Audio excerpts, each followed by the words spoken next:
আমি তোর মা, পাহাড়ের নিচে আসছি, একটু আয়, তোকে আমাকে একটু দেখতে মনে চায়। সন্তান আওয়াজ শুনছে, কিন্তু এমন টাইমে মা ডাকছে যেই টাইমে সন্তান নামাজে দাঁড়ানো। সন্তান, মা একবার ডাক দিছে, আওয়াজ নাই, আবার ডাক দিছে, আওয়াজ নাই, আবার ডাক দিছে, আওয়াজ নাই। মা বলে একটু দেখা দে, আমি কষ্ট করে আসছি, সূর্যের গরম সহ্য করা যায় না। সন্তান চিন্তা করলো, আমি এখন তো মাওলার মহব্বতে নামাজে দাঁড়ানো নফল, এখন কি আমি মায়ের ডাকে সাড়া দিব নাকি আল্লাহর মহব্বতে নামাজ ধরে রাখবো? সিদ্ধান্ত নিয়ে কয় না, নামাজ ছাড়বো না। মা ডাকে আর না ডাক, আমি মার ডাকে সাড়া দিব না। মা দীর্ঘক্ষণ গরমে কষ্ট পাইয়া চুপচাপ আবার ঘরে চলে গেল। মনে মনে কয়, রে বাবা, মনের দুঃখ বুঝাইতে পারলাম না, একটা বার যদি দেখা দিতি আমার কলিজাটা ঠান্ডা হয়ে যেত। সন্তান আল্লাহর ইবাদতে দাঁড়ানো, ওই সন্তান তো জানে না মা যখন ডাক দিবে নফল নামাজ ছাইরা মায়ের ডাকে সাড়া দাও, কারণ মা তোমার কষ্ট জানো না পায়। মা যদি কষ্ট পাইয়া বরদোয়া করিয়াই ফেলে, তোমার জীবনের ইবাদত বরবাদ হয়ে যাবে।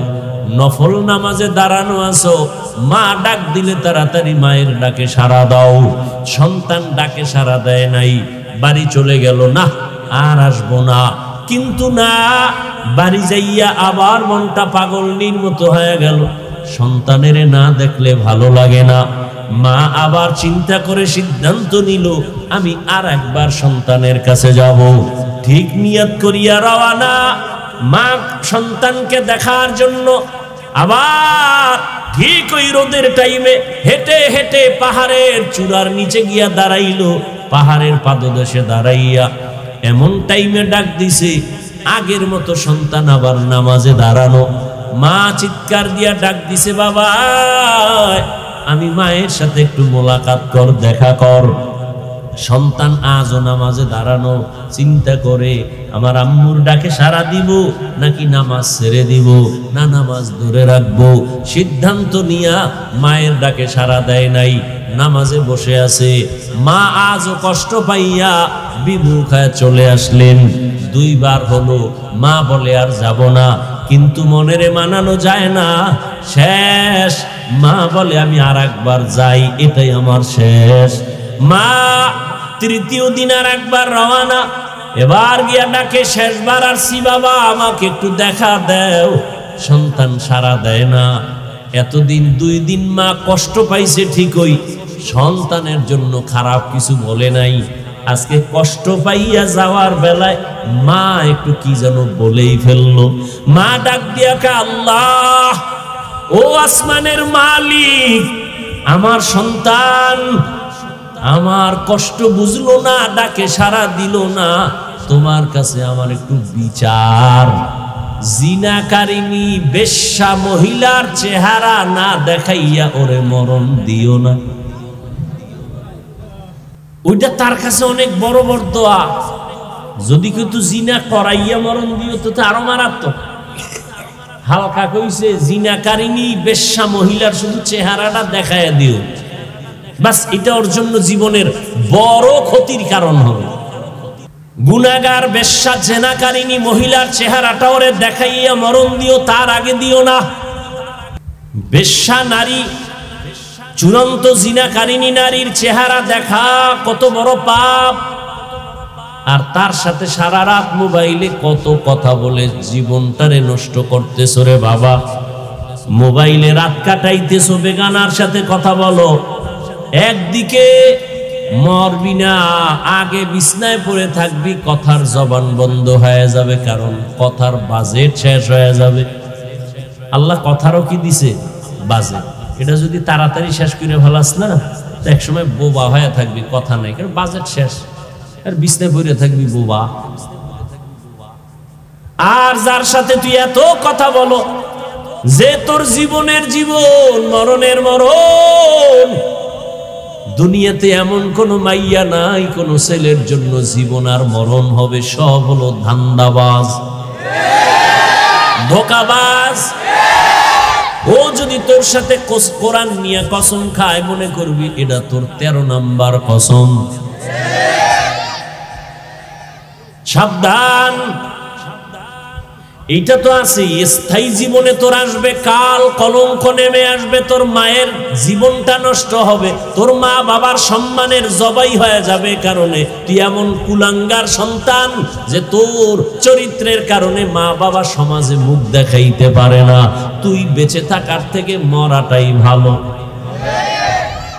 নিজের জীবনটাও শেষ, তুই জীবনে না পাবি কোথাও মাথা উঁচু করে দাঁড়াতে, তোর লেখাপড়াও হলো না জীবনে, ওই মেয়েদের পাল্লায় পড়ে তোর চরিত্র শেষ, লেখাপড়া শেষ, জীবনও শেষ, যৌবনও শেষ হয়ে যাবে।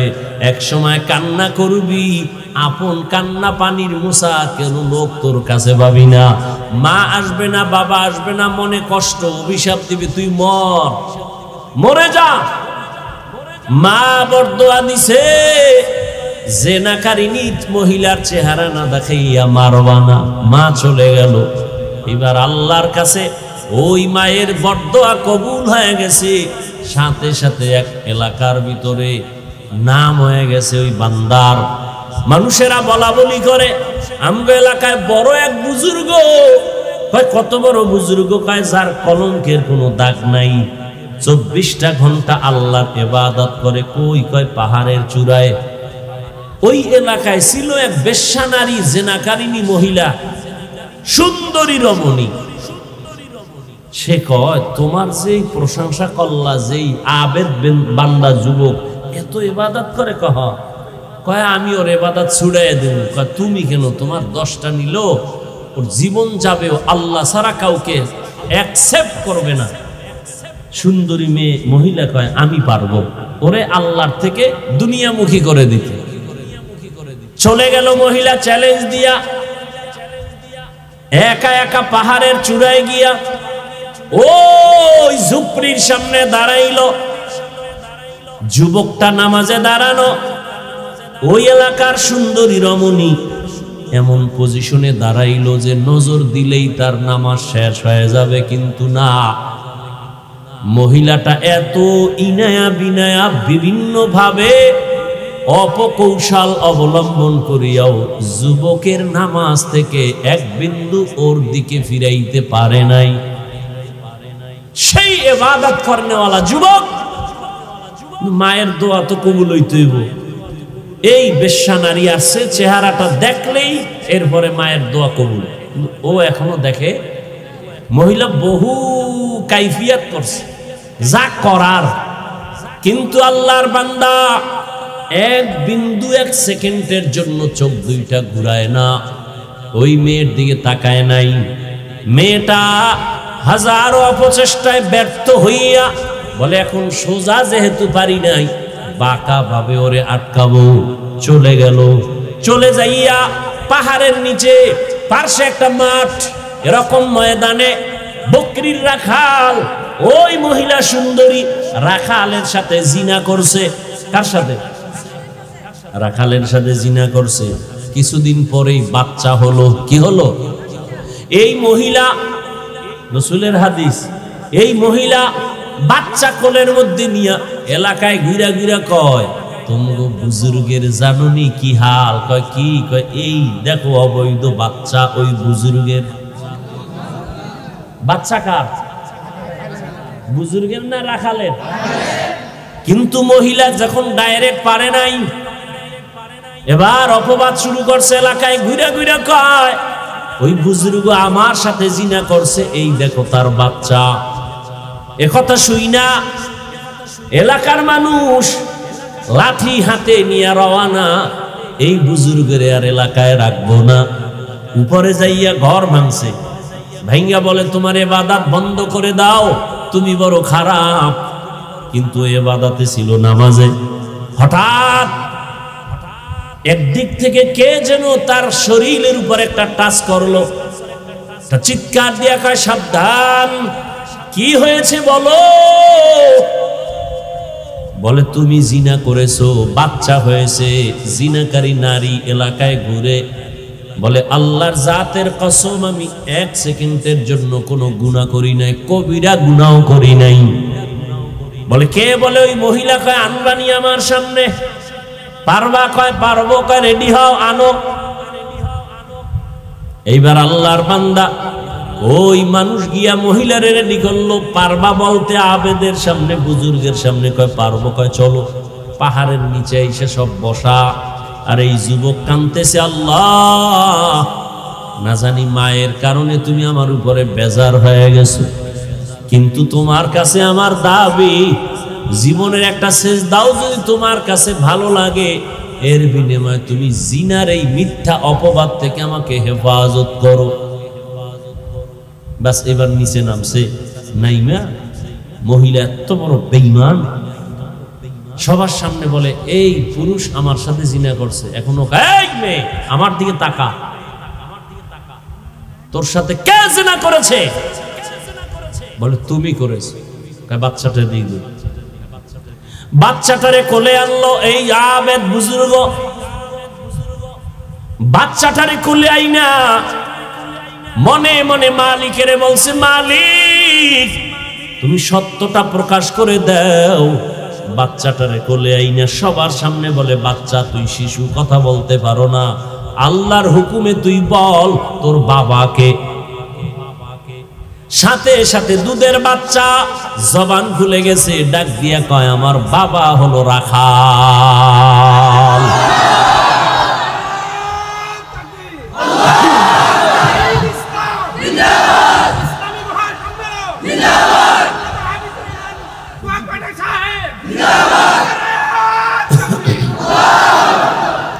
বুঝছেন ঘটনা থেকে কিছু? মায়ের বড্ড কিন্তু লাগছে না? জেনাকারী মহিলার চেহারা দেখছেনি? দেখছে। ওদিক দিয়ে আল্লাহ ওরে জিনার অপবাদ থেকে কি করছেন? হেফাজত করছেন। যুবকদের ইবাদত। এরে আল্লাহর গোলাম, আল্লাহ বলেন পাহাড় সম পরিমাণ গুনাহ করছো, তওবা কর, বিনয়ের সাথে তওবা কর। ও যুবক, আমি আজকে তোমাকে কত বিনয়ের সাথে বলতেছি, তুমি মনে করতেছো হুজুর আপনি কথা বলেন সত্য ভালো, কিন্তু এটা কি সম্ভব নেই? আমি মাত্র ক্লাস 7-এ পড়ি, আমার আব্বা বিবারিয়া শহরে ব্যবসা করে, আমার বাবা আর্মির চাকরি করে, বিডিআরের চাকরি করে, আমার আব্বা বিদেশ থাকে, আমার আম্মা জেনারেল লাইনের মা। আপনি কি বলেন এত তাড়াতাড়ি আমি দাড়ি রাখবো, এত তাড়াতাড়ি নামাজ পড়বো? কথা ঠিক আছে, তবে এটা কি সম্ভব? ও বাবারা একটু খেয়াল করো, তোমার মতোই তো কত যুবক স্কুল কলেজে পড়ে 5 বেলার নামাজ পড়ে আসেনি। তুমি কেন পারবা না? তোমার মতো যুবক গতকাল প্রায় যুবক মাঝে মাঝে আইসা কান্না করে, হুজুর আমি আর জীবনে দাড়ি কাটবো না, আমার মাথায় হাত দিয়ে দোয়া করেন, আমি আর জীবনে নামাজ ছাড়বো না। একটা যুবক পাগলের মতো কান্না করে আসলো, হুজুর আমাকে একটু মাথা ধরে দোয়া করে দেন, আমার মতো খারাপ মানুষ এই জমিনে আর একটাও নাই, আমি তওবা করতে চাই, আর জীবনে কোনো গুনাহ করব না। ও যুবক বাবা, মানুষের মনে কিছু শখ থাকে, আশা থাকে, আমি সিনেমায় যাব, আমি পার্কে যাব, আমি আড্ডা দিব, এই যে কিছু কিছু শখ, এগুলো তো টুকটাক করছো, করো নাই? পার্কে গেছো, এবার ফিরে যা, আশা তো পূরণ হইছে, আর কত? মইরা গেলে আর কেমনে যাবি? ছাত্র জনতার আন্দোলনে কত যুবকের প্রাণ চলে গেল, তুইও তো যাইতে পারতি। ঘুমের ঘরে কত মানুষ মরে যায়, তুমিও তো মরে যেতে পারো। সিনেমা হলে যাওয়ার আশা, গেছো তো, এখন ফিরে যাও, তওবা করো। বন্ধু বান্ধব নিয়ে আড্ডা দিছো, এখন ফিরে যাও। মা বাবার সেবা কর, জীবনটারে কাজে লাগা, ফুলের মতো জীবনটারে নষ্ট করিস না, ফুলের জীবনটাকে নষ্ট করিস না। তোর লেখাপড়ার টাইম ব্যয় কর, ঠিক মতো লেখাপড়া কর, মা বাবার খেদমত করে দোয়া নে, শিক্ষকের সাথে ভালো আচরণ করে দোয়া নাও, আজান হয়েছে নামাজে দাঁড়াও, জিহ্বা দিয়া কাউকে গালি দিবা না, আঙ্গুল দিয়া কারো বিরুদ্ধে লেখবা না, জবান দিয়া কারো বিরুদ্ধে কিছু বলবা না। আলেম ওলামা পাইলে দোয়া নাও, নবীর তরিকা মেনে চলো। মনেরে নিজেরে বুঝাও রে মন, আমার মতোই তো যুবক স্কুল কলেজে পড়িয়া যদি নামাজ পড়ে আমি কেন পারি না?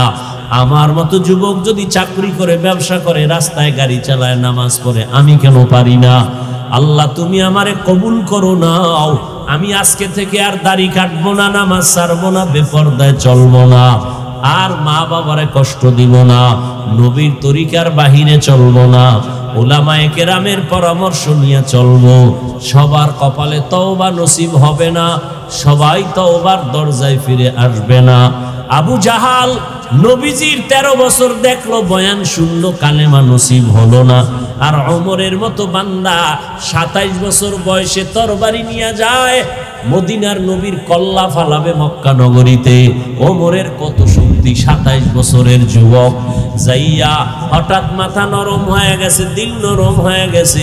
নবীরে গিয়া কয়, নবী আমারে মাফ করে দেন, আর ছিলাম আপনার মাথা কাটতে, আপনি আমার কল্লা ফালান, তবে আগে আমারে জান্নাতি বানায় দেন, কালেমা পড়ায় দেন। সেই 27 বছরের যুবক ওমর আল্লাহর নবীর হাতে কালেমা পড়িয়ে তো দামি হয়ে গেল।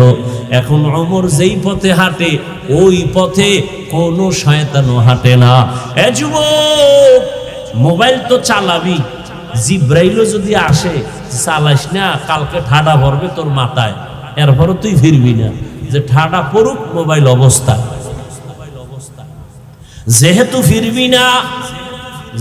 ফিরবি না, দেখবি তাহলে আমার কিছু দাবি। 1 নাম্বার, মোবাইলে মাঝে মাঝে কোরআন তেলাওয়াত শুনিস। তুই সারা রাত আকাম করার পর যখন তুই ঘুমাবি, মক্কা মদিনার ইমামের তেলাওয়াত চালু কইরা তুই ঘুমা। শুনতে শুনতে ঘুমায় পর মাঝে মাঝে গুগলের মধ্যে বড় বড় মনীষীদের ইতিহাস, সালাউদ্দিন আইয়ুবীর জীবনী পর। বলার আমার সময় নাই, কেমন যুবক সালাউদ্দিন আইয়ুবী, গুগলে সার্চ দিয়া কালকে পর। কেমন যুবক খাজা মাইনুদ্দিন চিশতি, ইতিহাস পর। যুবকদের জীবনকে পরিবর্তন করে দিবে এই ঘটনা। এরে আল্লাহর বান্দা, কয়দিন আর হায়াতের বাহাদুরি, কয়দিন আর সৌন্দর্যের বাহাদুরি, কয়দিন আর যৌবনের বাহাদুরি। ওরে আমিও যদি তোর মতো প্যান্ট শার্টটাই লাগাইয়া রাস্তাঘাটে মাস্তানি করতাম, কেউ আমারে বাধা দিত না। আমি গান গাইতাম কণ্ঠ বাজায়, একতারা হারমোনিয়াম নিয়া, কেউ বাধা দিত না। ও আল্লাহর বান্দা, এই পথটা বড় কঠিন। টুপির কারণে, দাড়ির কারণে কত মানুষ গালি দেয়, কত বাজে কথা কয়। সরকার থেকে শুরু করে, মুসলমান থেকে শুরু করে সব বিধর্মীরা আমাদেরকে চায় আমরা তাড়াতাড়ি মরে যাই, বয়ান বন্ধ হয়ে যাক, মাদ্রাসা বন্ধ হয়ে যাক। কিন্তু আল্লাহর শুকর, দুশ্মন নিপাত হয়ে যায়, আল্লাহর কোরআন ওয়ালাদের কোনো ক্ষতি করতে পারে না। অতএব তৈরি হয়ে যাও, আজকে থেকে আল্লাহকে বলো, আল্লাহ বৃষ্টির পানি দিয়া যেমন জমিনের ময়লা সাফ হয়ে গেল, আমি তোমার রহমতের বৃষ্টি দিয়া আমার গুনাহ থেকে আমি সাফ হতে চাই। আজকে থেকে নামাজ ছাড়বো না, বেপরদায় চলবো না, মা বাবার সাথে বেয়াদবি করবা না, মোবাইলে সময় নষ্ট করবা না, জিহ্বা দিয়া গালি দিবা না, মিথ্যা বলবা না, কারণ আমি গীবত করবা না, শিক্ষকদের সাথে কখনো বেয়াদবিমূলক আচরণ করবা না, ওলামায়ে কেরামের পরামর্শ নিয়া, মা বাবার দোয়া নিয়া, নবীজির তরিকা মেনে 5 বেলার নামাজ পড়ে চলবা। কারা কারা? দুটো হাত আল্লাহকে দেখাও। আয় আল্লাহ, প্রচন্ড বৃষ্টি কাদা পানির মধ্যে আপনার গোলামরা দাঁড়ায় আছে, তওবা করতেছে, আর আপনাকে ভুলবে না, নবীর তরিকা ছাড়বে না। মেহেরবানি করে আমাদেরকে আপনি কবুল করে নেন, আমিন। আলহামদুলিল্লাহি রাব্বিল আলামিন, والصلاة والسلام على سيد الأنبياء والمرسلين وعلى آله وأصحابه أجمعين. ربنا ظلمنا أنفسنا وإن لم تغفر لنا وترحمنا لنكونن من الخاسرين. ইয়া আরহামার রাহিমিন, ইয়া আরহামার রাহিমিন, ইয়া আরহামার রাহিমিন। রব্বিরহামহুমা কামা রব্বায়ানি সগীরা। ও দয়ার মালিক, সারাটা দিন রৌদ্র আর শুকনা, কত মানুষের ভরা আনন্দ ছিল। হঠাৎ করে আপনি বৃষ্টি দিয়েছেন, ময়দানে পানি জমা হয়েছে। ও আল্লাহ, জানি না কোন পরীক্ষা আপনি করেছেন। এই পরীক্ষায় আপনার বান্দারা আপনাকে ভুলিয়া বাসায় যায় নাই। আয় আল্লাহ, ভিজিয়া ভিজিয়া আপনার দ্বীনের কথাগুলো শুনছে। আয় আল্লাহ, সবার গায়ে বৃষ্টির পানি, পায়ে কাদা, জামা কাপড়ে ময়লা। ও আল্লাহ, এরা টাকার জন্য এখানে আসে নাই, খানার জন্য আসে নাই। আয় আল্লাহ, যারা আয়োজনকারী তাদের কলিজায় বড় ব্যথা, তাদেরকে আপনি নিয়ামুল বদল দান করেন আল্লাহ। আয় আল্লাহ, আমার কলিজার যুবকদের আপনি কবুল করে নেন। মুরব্বী উলামায়ে কেরাম যারা, সবাইকে কবুল করে নেন। আয় আল্লাহ, ব্যবসায়ী চাকরিজীবী যারা, কবুল করে নেন। মা বোনদের কবুল করে নেন। সন্তানগুলো নেককার বানায় দেন। আয় আল্লাহ, সুন্নাতওয়ালা জিন্দেগি দান করেন। হেদায়েতের নূর সিনায় দান করেন। এলাকায় আপনি দ্বীনের আলো ছড়ায়া দেন। আয় আল্লাহ, নবীর সুন্নাতওয়ালা জিন্দেগি ঘরে ঘরে কায়েম করে দেন। সারা দুনিয়াবাসীকে মাফ করে দেন। মুসলমানের ঈমান আমল হেফাজত করেন। আয় আল্লাহ, বাংলাদেশ শান্তির দেশ বানায় দেন। আয় আল্লাহ, জালেমদের জুলুম থেকে দেশ জাতিকে হেফাজতের ব্যবস্থা করে দেন। আয় আল্লাহ, দুর্নীতি মুক্ত করে দেন। আয় আল্লাহ, অশান্তি দূর করে শান্তির ব্যবস্থা করে দেন। আয় আল্লাহ, সবাইকে 5 ওয়াক্ত নামাজি বানায় দেন। মোবাইলের গুনাহের থেকে হেফাজত করেন। আয় আল্লাহ, যারা লেখাপড়া করে পরীক্ষার্থী কামিয়াবি দান করেন। সমস্ত শিক্ষা প্রতিষ্ঠান নবীর আদর্শে কবুল করে নেন। আয় আল্লাহ, নবীজির রওজা বাইতুল্লাহ জিয়ারতের জন্য কবুল করে নেন।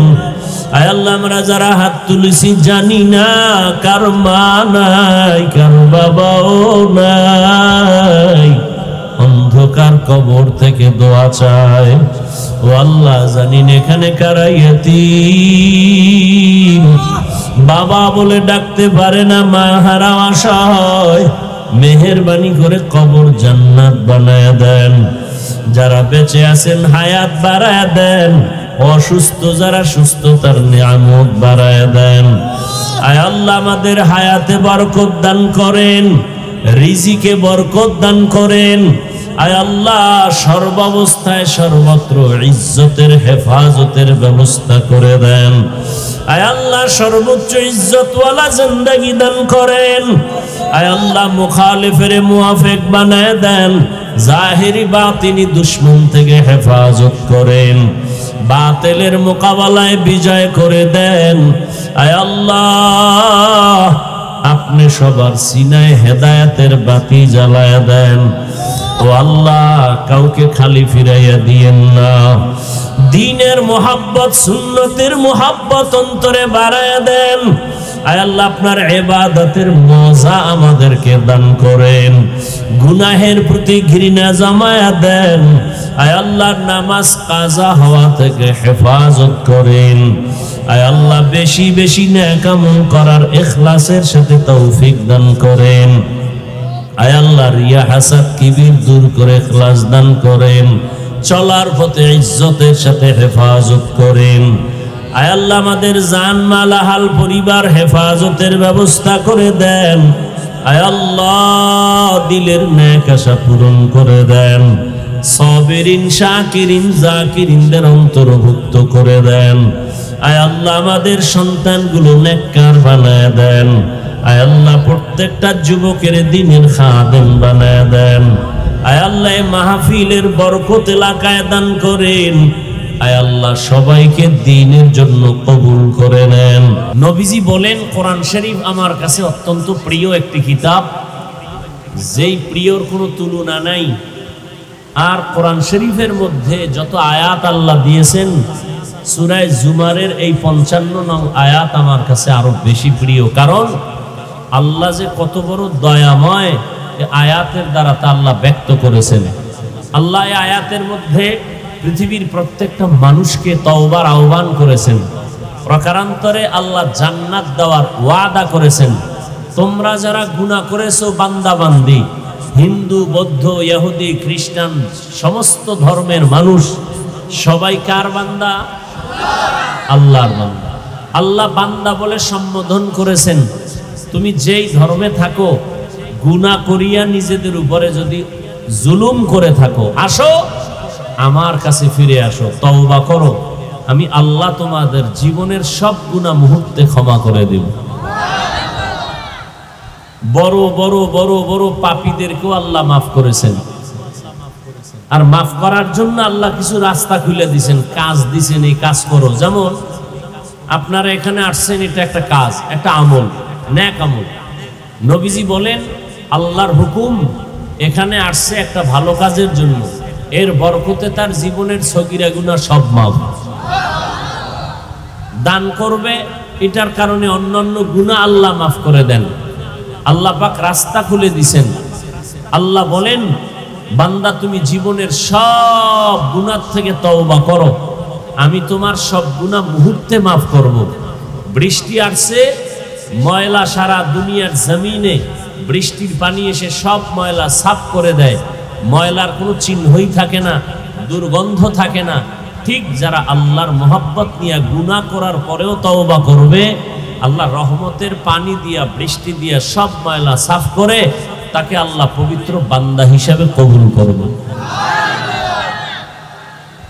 আল্লাহর এক বান্দি, আল্লাহর এক খারাপ চরিত্রের অধিকারী মহিলা জীবনভর শুধু অপরাধ করেছে, গুনাহ গুনাহ গুনাহ গুনাহ গুনাহ, এমন কোন গুনাহ নাই করে নাই। এক পর্যায়ে একদিন রাস্তা দিয়ে হেঁটে যায়, গলার সাথে মাথা সহ ওড়না লাগানো, লম্বা ওড়না। তো পথিমধ্যে দেখে রাস্তার পাশে একটা কুকুর ক্ষুধার তৃষ্ণায় পিপাসার্ত হয়ে কাঁদে, পানি চায়। ওই গুনাহগার বান্দি বুঝতে পেরে কুকুরকে পানি পান করাবার জন্য পানি তালাশ করা শুরু করলো। খুঁজতে খুঁজতে একটা কূপের কিনারায় গিয়া পানি পাইল, কিন্তু পানি অনেক নিচে, উঠাবার পাত্র নাই।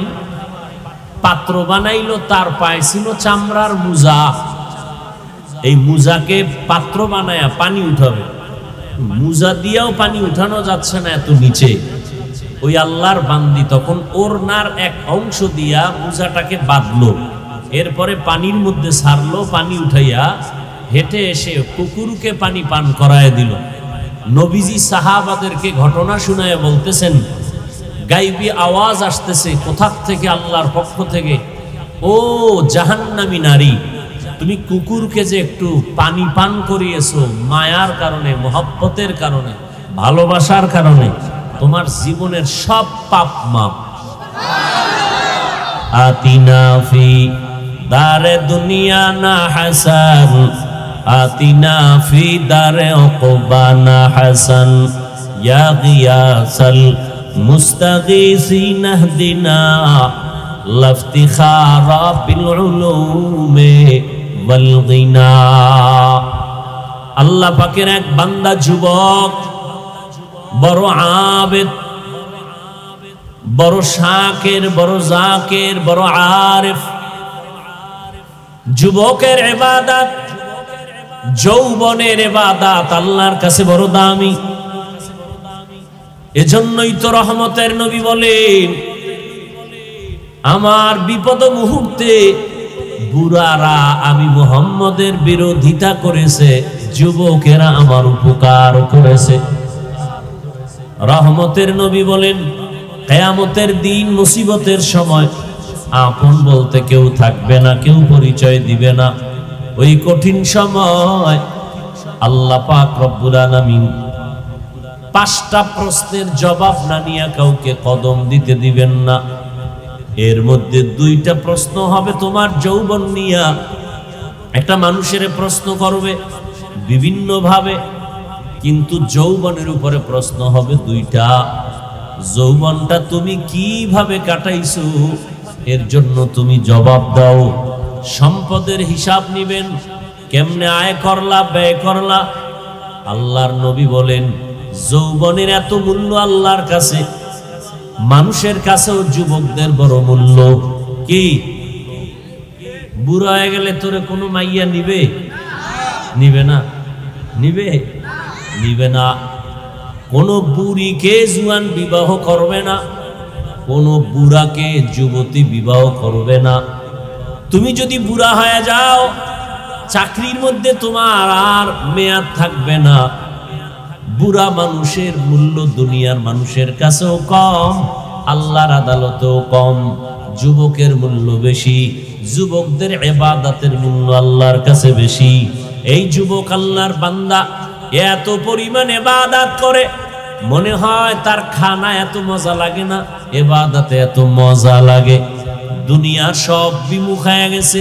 আল্লাহ পাক রব্বুল আলামিন ওকে আল্লাহর প্রিয় খাতায় নামটা লেখায় দিছেন।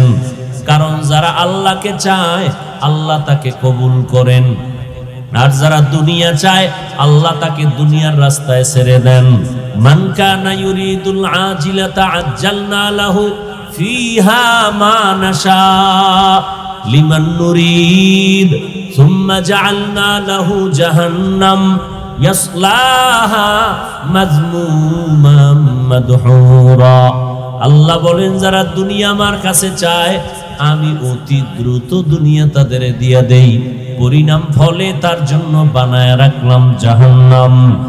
আল্লাহর বান্দা যুবক ইবাদতের জন্য এতটা পাগল পাড়া হয়ে গেল, এখন আর খানারও চিন্তা নাই, ঘুমানোরও চিন্তা নাই, শুধু আমার মাওলার সাথে মোহাব্বত এমন ভাবে তৈরি হয়ে গেল।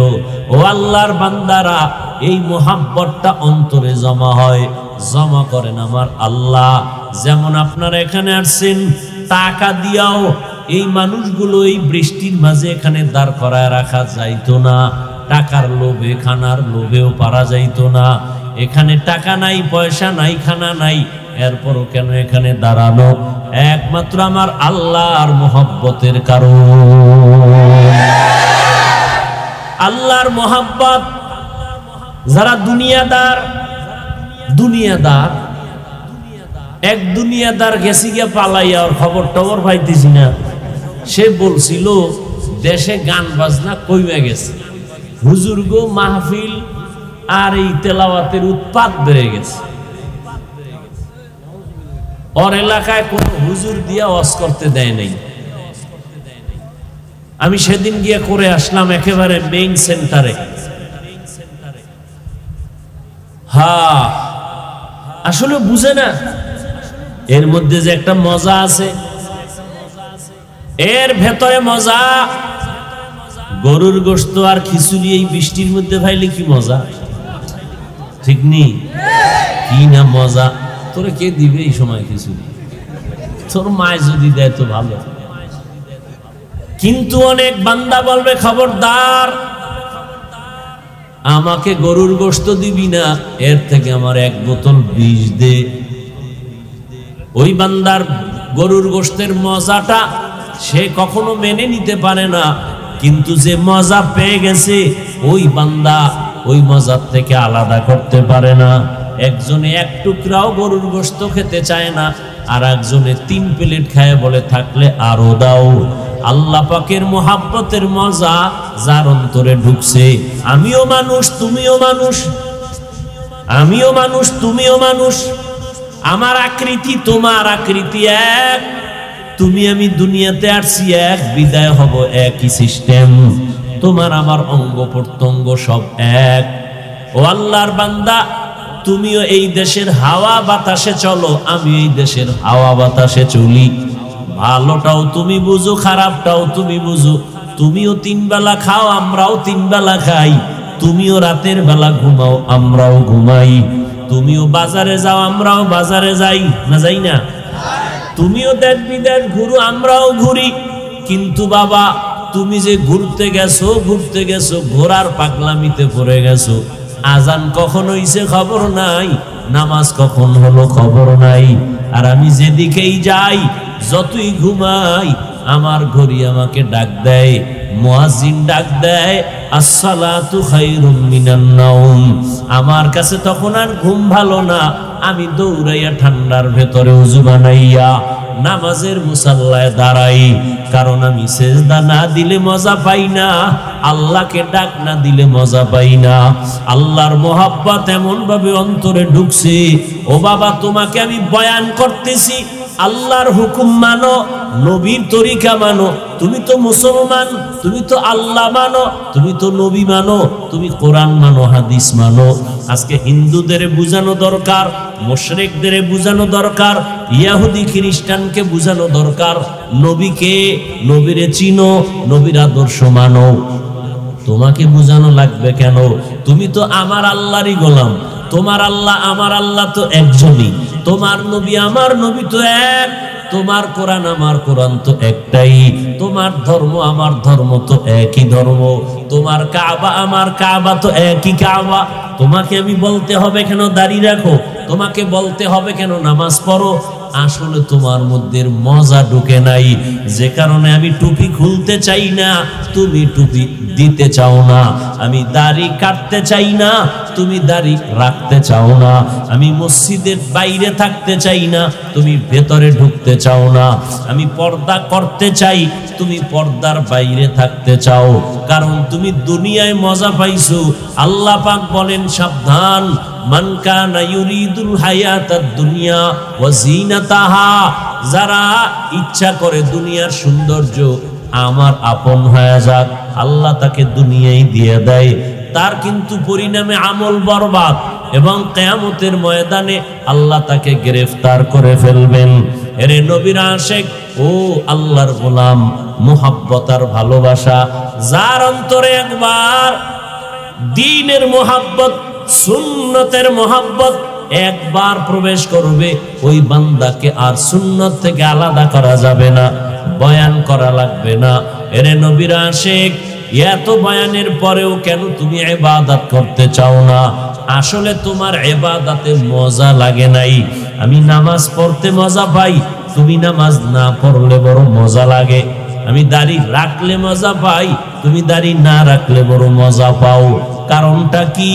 মানুষ হইছো, মুসলমানের ব্যানার লাগাইছো, আখিরি নবীর উম্মতের ব্যানার লাগাইছো, কিন্তু নবীকে চিনো নাই, আল্লাহকে এখনো পর্যন্ত চিনো নাই।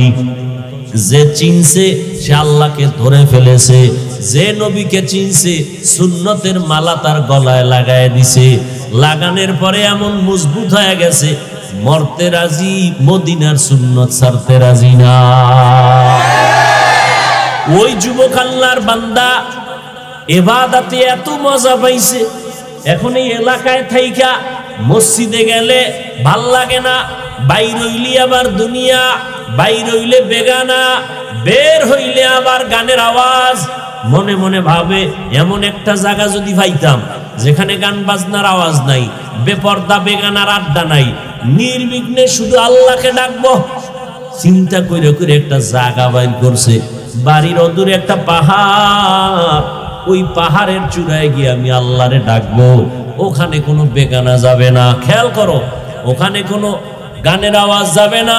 ওই পাহাড়ের উঁচা, পাহাড়ের চূড়ায়, ওখানে কোনো বেগানা যাবে না, নাচ গান যাবে না, গানের আওয়াজ যাবে না।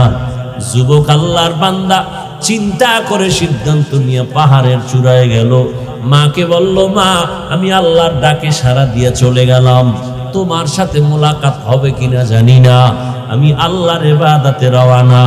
যুবক ওখানে চলে গেল, পাহাড়ের চূড়ায় ছোট্ট ডালপালা কেটে একটা সুন্দর একটা ভাঙ্গা ছোট ঘর উঠাইয়া ঝুপড়ি, ওখানে থাকে, আল্লাহর ইবাদত, খানার চিন্তা নাই, ঘুমের চিন্তা নাই, শুধু আল্লাহর ইবাদত, আল্লাহর মোহাব্বতে নামাজ পড়ে, সেজদা করে, জিকির করে, তসবিহ পড়ে। কিন্তু মা এদিকে ঘরে একা। ছেলেটা কোথায় গেল, কোন পাহাড়ে খবর নাই। কিন্তু মায়ের মনে মানায় না। কিছুদিন পরে মা পাগলনির মতো হলো, ছেলেটার চেহারাও তো দেখতে পারি না, ছেলে আসেও না। ওই এমন মজা পাইছে, এখন আর আমার কথা বোধহয় ওর মনেই নাই। ওর অন্তরে ঢুকছে মা বাবার থেকে আমার আল্লাহ বড়, আমার নবী বড়। আমার আল্লাহর মোহাব্বত এমন ভাবে ঢুকছে, মায়ের খবর নাই। মা সহ্য করতে না পেরে একদিন, দুদিন, 3 দিন ভাবার পর সিদ্ধান্ত নিল, মা বুড়া বয়স অনেক হয়ে গেছে।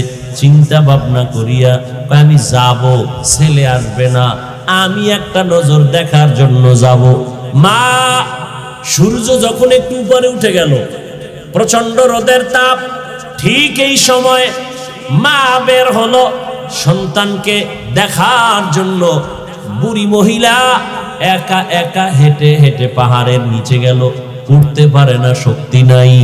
সন্তান ওখানে ইবাদতে নামাজে দাঁড়ানো, সন্তান মা পাহাড়ের নিচে, সূর্যের গরম। নবীজি হাদিসে বলেন মহিলা কেমনে সন্তানের ডাকছে, সাহাবাদের নবী ইশারা দিয়া বুঝায়। সূর্যের আলো উপরে তাকাইলে সূর্যের আলো চোখে লাগে, মা হাতটাকে এভাবে রাইখা এরপরে সন্তানের ডাক দিছে, এই সন্তান, আমি তোর মা, পাহাড়ের নিচে আসছি, একটু আয়, তোকে আমাকে একটু দেখতে মনে চায়। সন্তান আওয়াজ শুনছে, কিন্তু এমন টাইমে মা ডাকছে যেই টাইমে সন্তান নামাজে দাঁড়ানো। কিতে দাঁড়ানো? সন্তান মা একবার ডাক দিছে, আওয়াজ নাই, আবার ডাক দিছে, আওয়াজ নাই, আবার ডাক দিছে, আওয়াজ নাই। মা বলে একটু দেখা দে, আমি কষ্ট করে আসছি, সূর্যের গরম সহ্য করা যায় না। সন্তান চিন্তা করলো, আমি এখন তো মাওলার মোহাব্বতে নামাজে দাঁড়ানো নফল, এখন কি আমি মায়ের ডাকে সাড়া দিব নাকি আল্লাহর মোহাব্বতে নামাজ ধরে রাখবো? সিদ্ধান্ত নিয়ে কয় না, নামাজ ছাড়বো না। মা ডাকে আর না ডাক, আমি মার ডাকে সাড়া দিব না। মা দীর্ঘক্ষণ গরমে কষ্ট পাইয়া চুপচাপ আবার ঘরে চলে গেল। মনে মনে কয়, রে বাবা, মনের দুঃখ বুঝাইতে পারলাম না, একটা বার যদি দেখা দিতি আমার কলিজাটা ঠান্ডা হয়ে যেত। সন্তান আল্লাহর ইবাদতে দাঁড়ানো, ওই সন্তান তো জানে না মা যখন ডাক দিবে নফল নামাজ ছাইরা মায়ের ডাকে সাড়া দাও, কারণ মা তোমার কষ্ট জানো না পায়। মা যদি কষ্ট পাইয়া বরদোয়া করিয়াই ফেলে, তোমার জীবনের ইবাদত বরবাদ হয়ে যাবে। নফল নামাজে দাঁড়ানো আছো, মা ডাক দিলে তাড়াতাড়ি মায়ের ডাকে সাড়া দাও। সন্তান ডাকে সাড়া দেয় নাই, বাড়ি চলে গেল, না আর আসবো না। কিন্তু না, বাড়ি যাইয়া আবার মনটা পাগলনির মতো হয়ে গেল। সন্তানের না দেখলে ভালো লাগে না। মা আবার চিন্তা করে সিদ্ধান্ত নিল, আমি আর একবার সন্তানের কাছে যাব। ঠিক নিয়ত করিয়া রওয়ানা, মা সন্তানকে দেখার জন্য। আবার ঠিক ওই রোদের টাইমে হেঁটে হেঁটে পাহাড়ের চূড়ার নিচে গিয়া দাঁড়াইল। পাহাড়ের পাদদেশে দাঁড়াইয়া এমন টাইমে ডাক দিছে, আগের মতো সন্তান আবার নামাজে দাঁড়ানো। মা চিৎকার দিয়া ডাক দিছে, বাবা, আমি মায়ের সাথে একটু মোলাকাত কর, দেখা কর। সন্তান আজও নামাজে দাঁড়ানো, চিন্তা করে আমার আম্মুর ডাকে সাড়া দিব নাকি নামাজ ছেড়ে দিব, না নামাজ ধরে রাখবো। সিদ্ধান্ত নিয়া মায়ের ডাকে সাড়া দেয় নাই, নামাজে বসে আছে। মা আজও কষ্ট পাইয়া বিমুখ হয়ে চলে আসলেন। 2 বার হলো, মা বলে আর যাব না, কিন্তু মনেরে মানানো যায় না। শেষ মা বলে, আমি আর একবার যাই, এটাই আমার শেষ। মা 3য় দিন আর একবার রওয়ানা, এবার গিয়া ডাকে, শেষবার আসছি বাবা, আমাকে একটু দেখা দেও। সন্তান সাড়া দেয় না। এতদিন 2 দিন মা কষ্ট পাইছে ঠিকই, সন্তানের জন্য খারাপ কিছু বলে নাই। আজকে কষ্ট পাইয়া যাওয়ার বেলায় মা একটু কি যেন বলেই ফেললো। মা ডাক দিয়া কে, আল্লাহ, ও আসমানের মালিক, আমার সন্তান আমার কষ্ট বুঝলো না, ডাকে সাড়া দিল না, তোমার কাছে আমার একটু বিচার, জিনাকারিনী বেশ্যা মহিলার চেহারা না দেখাইয়া ওরে মরণ দিও না।